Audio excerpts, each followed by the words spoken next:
Welcome to Soccerex, first of all. Paul, how have you found your time so far here in Miami? Yeah, it's been good so far. A very, very big turnout again for Soccerex, which is, I think, always expected. But today and yesterday, I think it's surpassed even the best expectations. So very, very good event. I suppose let's start here in North America, especially as we build up to the World Cup in 2026. As a market for a club like Brighton, how important is North America? Well, we had a really good experience here during the summer. We played 3 matches in the Premier League Summer Series, very successful, all capacity crowds. We made a lot of connections with our fan bases over here. We've got a number of supporter clubs throughout the United States. And of course, we've got 2 very big sponsors, American Express and Nike, that are domiciled here. So it was important for us to show respect for them and to visit their home country. And we're looking forward to coming back here again in the future.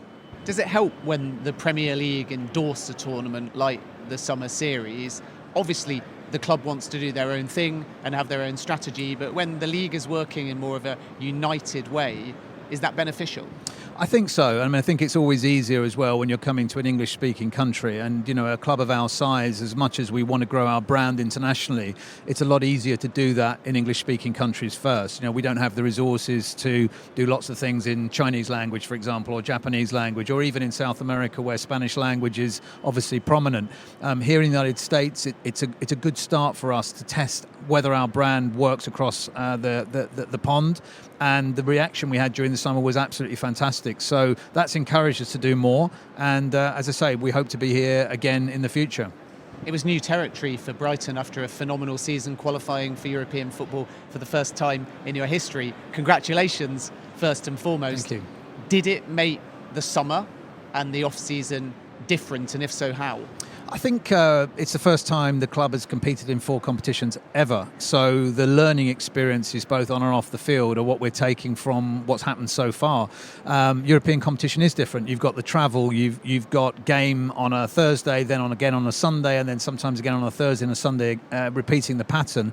That intensity of performance required from the players, very limited rest, urgency of recovery, injuries along the way, squad rotations, all of these things are new to a club of our size. If you're Manchester United or Liverpool, Arsenal, Chelsea, Tottenham, these are relatively common occurrences. Every season you go through similar things.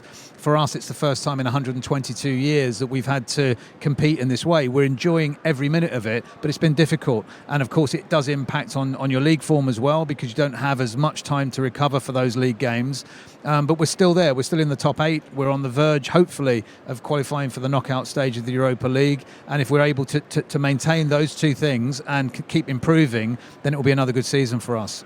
So because of European football, has the business model changed at the club at all? I think it's the expectation on us is higher, and therefore, you know, we've had an opportunity to sell more tickets, sell more sponsorships, sell more hospitality, which is improving our revenue streams, which is all good. But of course, we've also had to invest even more in the squad because we need more depth in order to cope with the volume of games that we've got. So these things do tend to balance themselves out. And of course, with the success, relatively speaking, that we've had in the last couple of years, expectations from the fans go up as well. Well, exactly. Fans naturally, and who can blame them, will say you've qualified for European football once, we expect it again. Can you set that goal, or is it almost too lofty? Well, I think we are always looking to aim high. We're always looking to challenge ourselves to be better than we were the previous season. But we're also very acutely aware that there are many other clubs who are in and around that 5th to 10th or 12th place in the Premier League who want to be in 6th or 7th, and therefore we've got to be staying on top of our game. We've got to be improving all the time. We've got to be making sure we're moving forward and not standing still, because in the Premier League, if you do stand still, there's every chance you're actually sliding backwards, and we don't want to do that. We've worked really hard to get the club into this position, and we want to try and maintain it for as long as we can. And even qualifying for European football, you lost 2 big players over the summer in Alexis McAllister and Moises Caicedo. Were those outgoings planned and something that the club were able to deal with, or do you accept that they were blows? No, good players, good staff will always be looked at by competitors, and we're prepared for that. We're realistic about that. We try and plan for those eventualities, and the key thing for us is trying to get replacements through the door before we need them. There's nothing worse than going to the transfer market with a pocket full of cash. That's the worst negotiation position to be in. So we try and plan for these eventualities. Everyone could see that Alexis McAllister, having won a World Cup, would want to play at the highest possible level he could. Everyone knew that Moises Caicedo was probably one of the best midfield players in the world, even at his young age, and therefore, again, would want to play at the highest level. The good thing for us is the more we progress and the higher the level we play at, the more opportunity we've got to keep these players for longer. Not necessarily forever, but for longer.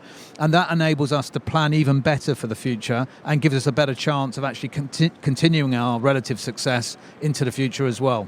The Moises transfer in particular was a bit of a summer saga, but in the end, from your perspective, a phenomenal bit of business for the club. These things always tend to be sagas. First of all, the media carry them and follow them in excruciating detail. And secondly, of course, these days with social media, nothing's ever a secret. So there's always going to be sort of leaks of information that spark more debate, more comment. Part and parcel of the game. We have to manage it. We can't moan about it. It is just what it is. The most important thing is that we shut out that noise. We stay focused on getting our business done efficiently. We protect the players' interests, but above all else, we have to protect the club's interests, and that means negotiating hard, doing our best to make sure we've got replacements in, and then when the time comes to sell the player, getting the deal done as efficiently as possible. Were you expecting that late Liverpool interest and the eventual price for Caicedo to be quite that high? I was hoping for both. I think you have to have a degree of a market when it comes to selling a player, because that does give you a little bit of a better negotiating position. We were also in the fortunate position that Moises was under a long contract with us. We didn't want to sell him. The coach wanted to keep him. And in that situation, we're holding the majority of the cards. Of course, at the end of the day, the player also has an important say in this and what he wants for his future. But it's always about striking that balance between creating the market and getting the best possible deal, recognising the player as a human being and not some kind of tradable commodity that doesn't have feelings like other human beings, but at the same time also protecting the club's interests. And I think we managed during the summer to get all three of those things just about right. And what would Chelsea like to negotiate with? Well, we've done a lot of business with Chelsea, so we know them very well, and they're always professional, respectful. We try and make sure that, we keep things very professional, and we do. But of course, in situations where players' futures are concerned, emotions can sometimes run over into the media, and we've seen that many, many times. But we know Todd and Bedad very well. They're good people. Paul Winstanley obviously did a fantastic job for Brighton when he was with us. So we're well acquainted with Chelsea. But you also made some flagship signings. Ansu Fati, how did that deal come about? Well, again, sometimes timing and opportunity come together in the right way, and Ansu, unbelievable talent, wasn't getting as many minutes for Barcelona as I think he would have liked. The opportunity to come and work with a coach like Roberto De Zerbi was attractive to him. The fact that we'd qualified for the Europa League was attractive to him, and I think he knew with the amount of games that you play in England in 4 competitions, he was going to be getting plenty of minutes on the pitch. And of course what's happened is, as he acclimatises and gets used to the club, we're now seeing some really great performances from him, goals as well. He's a popular guy, he's a humble guy, and I think our fans have really taken to him, which is great to see. Does your model, because of the players' wages, allow you to sign somebody like that if the opportunity presents itself? It's easier if you're not paying a big transfer fee to go with it. That's when it becomes unattainable for us. Players like Ansu become very difficult if you're looking at the overall cost with a transfer fee. The wages are obviously high. He's a top player. He's coming from one of the biggest clubs in the world. But at the same time, without a transfer fee, it makes it just about manageable for us. But it's difficult, and we have to balance the books like every other club. Does playing one player like Ansu, even if he excels, potentially rock the business model and even the boat, though, if you find the wages, but he's suddenly significantly earning more than anybody else in the squad?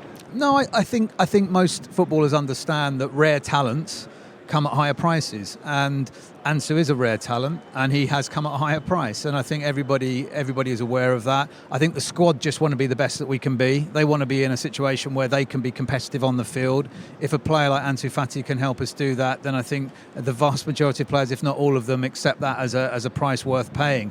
And of course, if the player that comes in delivers as he is and is humble as he is, that also helps, because the actual settling into the club and the bonding with the group is so much easier because of that.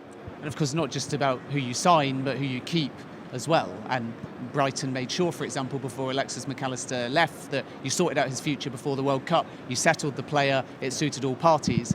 Very similar, I suppose, with Evan Ferguson. He'd renewed once, but there was a feeling within the club that he needed to be rewarded again. Talk me through the business logic and the process of getting him to extend once more, which is another big coup for the club.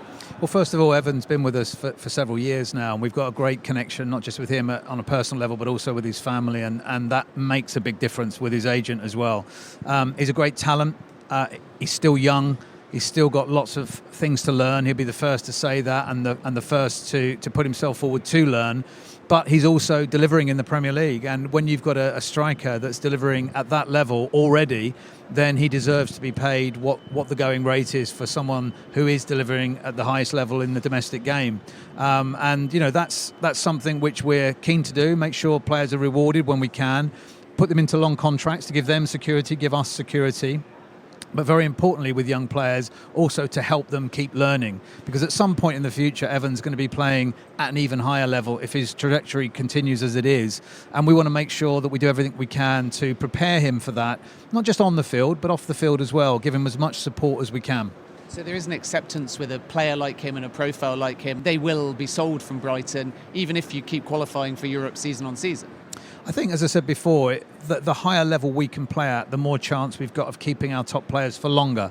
It doesn't mean to say that we can keep them forever, because players will have their own ambitions of the club they want to play for and the league they want to play in and the competitions they want to perform in. And we have to be respectful of that. And I believe that, and Tony Bloom believes that, if we can actually show players clear pathways, not just through our club, but also beyond our club, that will actually help us attract other younger players in the future to our club as well, which is a good thing, because that keeps our model moving, it keeps our cycle progressing, and hopefully it keeps us successful as well. It's not just the players and, of course, yourself and the other executives that are thriving. It's Roberto De Zerbi as well. Give us some insight as to how that appointment came about. Unfortunately, we lost Graham Potter to Chelsea in the September of 2022. It was a difficult period, because obviously you don't want to lose your coach at any point in time, let alone a month into the season. We always have a small list of coaches that we would look to move to if we had to in terms of a change. Roberto was top of that list. Sadly, the war in Ukraine had made him an available coach at a time when ordinarily, if the war wasn't going on, he would have still been under contract to Shakhtar. We met Roberto. We had a fabulous first meeting with him, a real meeting of the minds where he clearly knew a lot about us and our players.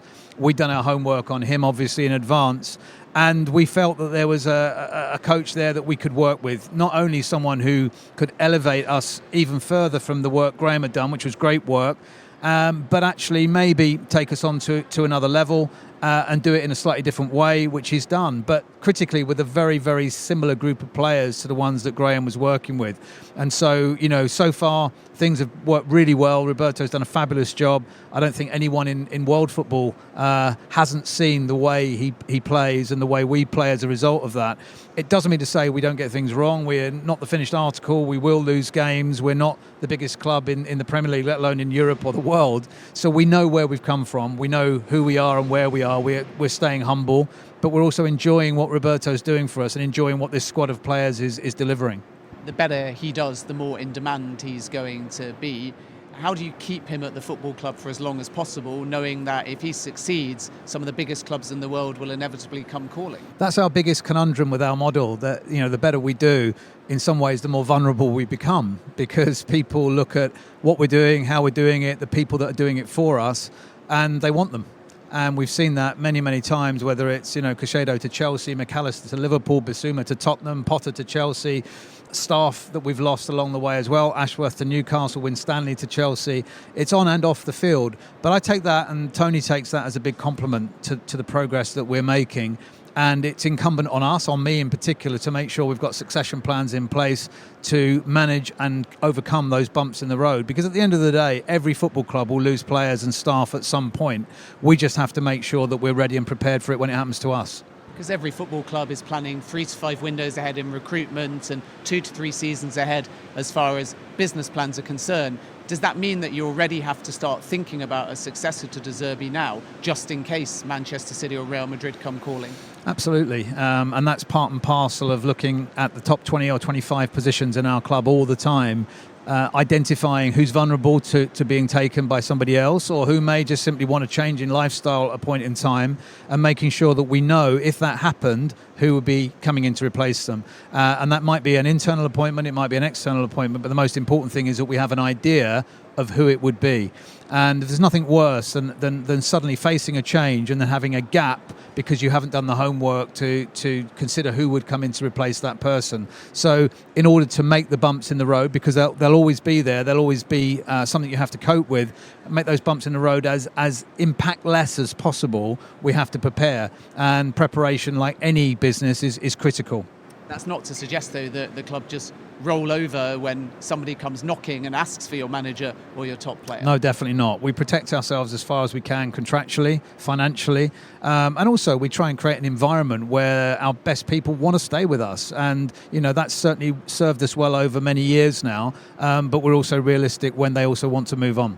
Talking a bit more broadly then about the model, how do you calculate value for a player? Because you'll see it in the media constantly, Brighton want this, Brighton want that. My understanding is that you don't go out there and actively give somebody a number, you negotiate. It's an art, there's a subtlety to it. What can you sort of share in terms of your process as to how Brighton formulate a number if you think it's right for you to sell? We never give a number. There's probably only two people in the club at any one time that would know what our valuation is. That's the chairman first and foremost, and myself if I'm negotiating a sale.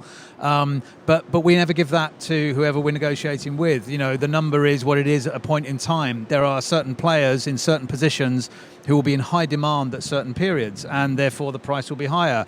There'll be other times when you've got 2 or 3 or 4 clubs wanting the same player. Again, that will drive the price higher. But we don't go into it quoting a price, and it always amuses us that when we see these numbers in the media, we don't know where they come from. They certainly don't come from us. But at the same time, we have a job to do, and negotiating the best possible price for our club is what we do. I spoke a moment ago about it being a compliment when people come calling for top personnel within Brighton, and you're one of them, one of the most highly respected figures in the industry. You're doing a consistently fantastic job. What keeps you at Brighton? Because if people are constantly circling around the club for the best talent, that includes you. So no doubt you have had offers in the past, but you're still there, and it doesn't look like you've got any kind of appetite to leave. So what motivates you personally to stay at Brighton? I think 3 things. First of all, Tony Bloom and the board. They've been hugely supportive of me in the 12 years that I've been at the club. My staff, who've been equally loyal and hard-working to deliver the objectives that we've set. And I really enjoy what I do. It's actually quite satisfying to be a relative underdog and overperform. It's something which we all really enjoy. And every year at Brighton, there's been a different challenge for me. So every year that people think, oh, well, now is, help the club get to the Premier League, or help the club stay in the Premier League, or help the club get to Europe.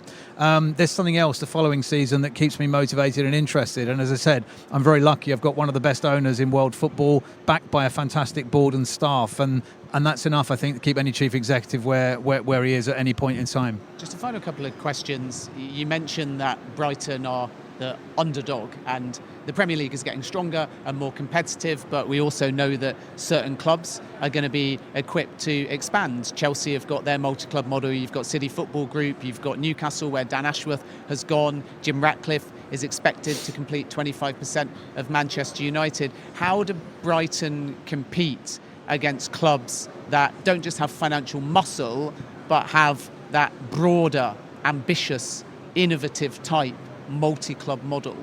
We have to be smarter is a simple but complex answer. We have to be recruiting in different parts of the world from those clubs, finding talent sooner, younger, develop it better and quicker, sell it at higher prices so that we can renew that model. Our academy's got to be better than anyone else's. We have to develop players through that. Commercially, we have to offer something different to those clubs and work with partners who recognise the different brand strengths that we have. And all round, we have to look for value in everything we do, keep our cost base tight, drive our revenues hard, negotiate even harder, and recognise that competing with the bigger clubs is tough, and we're not going to get everything right, and we won't win every game for sure, but if we can compete week to week in the Premier League and stay in and around the top 10, then for a club of our size we're doing okay. On November the 21st, there's an important Premier League vote regarding associated party transactions, and an aspect of that is commercial deals. But there is, for example, in the media talk about Newcastle, PIF owned, taking Ruben Neves on loan from Al Hilal, who are PIF controlled. What is your or Brighton's position heading into that vote on associated party transactions? Well, we never talk publicly about the way we vote in Premier League meetings, but our overriding concern with everything is that we want the league to be competitive and compelling and fully transparent in everything that happens. And that's really important, not just to us, but to every club in the Premier League and below, those clubs who are trying to get into the Premier League. So for us, ensuring that we maintain a competitive league, ensuring that all of the rules are maintained and enforced and transparent is the most important thing. A word on the women's team as well. Talk to me about the strategy as they continue to evolve. We want our women's team to be in the top 4 in the Women's Super League. A bit like trying to compete in the Men's Premier League. That's really tough because there's some really good sides. But last week we won at Manchester City for the first time. The previous week we drew at home to Manchester United, conceding very, very late in the game. Otherwise we would have won that game as well. So Melissa Phillips is doing a good job. The players are gelling, a new squad, a very big number of changes during the summer. We're looking to make sure we can get that team back to play in Brighton rather than Crawley, build the attendances, build a sponsorship around that team as well. And we see a very big future for women's football in England. Two final questions. First, on the infrastructure around the Amex Stadium. It's going to be expanded and upgraded to improve the fan experience. Give me the details. Yeah, we've got a fan zone that we hope the City Council will sign off planning approval for very shortly, which will be open if they do for next summer. That's going to be a venue where fans can gather before and after the game, drinks, food, entertainment, big screens, live matches, hopefully some live music as well. A chance to perhaps, stem the flows of traffic earlier and later into the stadium, which will make the fan experience better. And ideally for the women at some point in the future, we'd like to build a purpose-built stadium for our women's team, close to our current stadium if possible. So lots of big infrastructure projects coming, and hopefully keep developing the club for the future. And last up, a simple question, quite hard to answer though maybe. What constitutes a good season for Brighton men and Brighton women? I think to build on what we achieved last season, if we can do better, great. If we can maintain the same levels, fantastic as well. Paul, always a pleasure catching up. Thanks for your time. Thank you.